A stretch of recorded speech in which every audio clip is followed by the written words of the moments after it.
To understand the middle-class liquidity trap, it helps to begin with a familiar situation that feels stable on the surface but behaves very differently underneath, where someone earns a steady income, pays their bills on time, maintains a modest level of savings, and appears financially responsible by most conventional standards, yet quietly experiences a persistent inability to move forward despite years of effort, as if progress is happening in motion but not in direction.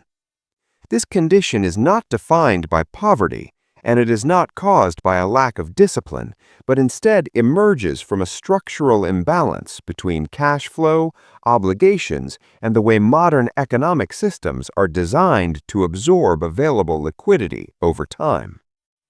At its core, liquidity refers to how much accessible money you have at any given moment, not your total net worth, not your long-term assets, but the actual cash or near-cash resources that allow you to make decisions, respond to opportunities, or withstand disruptions without friction.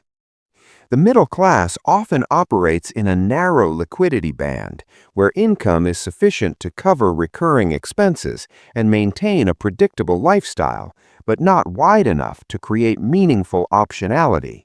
And this is where the trap begins to form, not through a single mistake, but through a series of rational choices that align with stability rather than flexibility.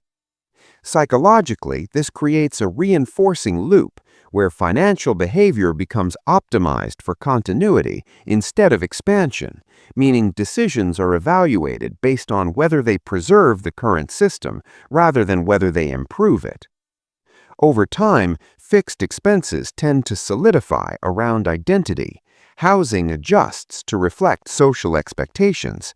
Transportation aligns with perceived necessity, and recurring costs become embedded into daily life in a way that feels non-negotiable, even when income increases.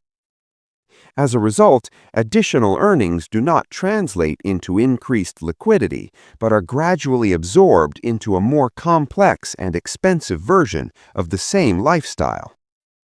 If we translate this into simple math, the pattern becomes clearer, because the key variable is not income alone, but the gap between income and committed outflows. Imagine an individual earning a consistent monthly income where a high percentage is allocated to fixed obligations such as rent or mortgage, utilities, transportation, food, and other recurring costs, leaving a relatively small margin for savings. Even if this margin exists, it is often fragmented and periodically consumed by irregular expenses, which prevents accumulation from reaching a level where it can generate meaningful returns or create financial leverage. This creates a system where time is continuously exchanged for money, but money is not effectively converted into assets that reduce the need for time-based income. And the longer this cycle continues, the more stable it appears, even though the underlying structure remains fragile. Small disruptions, such as unexpected expenses or temporary income changes, can significantly impact liquidity because there is no substantial buffer, and this reinforces the need to maintain the existing structure rather than reconfigure it. When viewed from a broader economic perspective, the middle-class liquidity trap is not accidental, but emerges naturally from systems that prioritize consumption stability and predictable financial behavior, because these patterns support steady economic activity.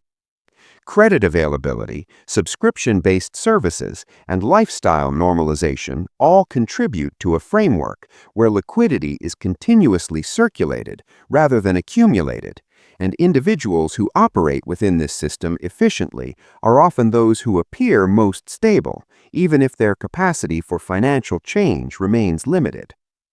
Over time, this leads to a subtle but important shift in identity, where financial success becomes associated with maintaining a certain standard of living rather than increasing optionality or resilience. the focus moves towards sustaining what already exists, and while this can create comfort and predictability, it also reduces the ability to take advantage of opportunities that require temporary discomfort, delayed gratification, or the willingness to reallocate resources in a non-linear way. Breaking out of this pattern does not depend on a single dramatic action, but begins with a change in how liquidity is understood and prioritized, where the goal is not simply to earn more or spend less in isolation, but to expand the gap between income and fixed commitments in a way that can be directed toward flexible, decision-enabling resources. This shift requires recognizing that stability and progress are not always aligned, and that a system optimized for consistency may need to be intentionally adjusted to create room for change.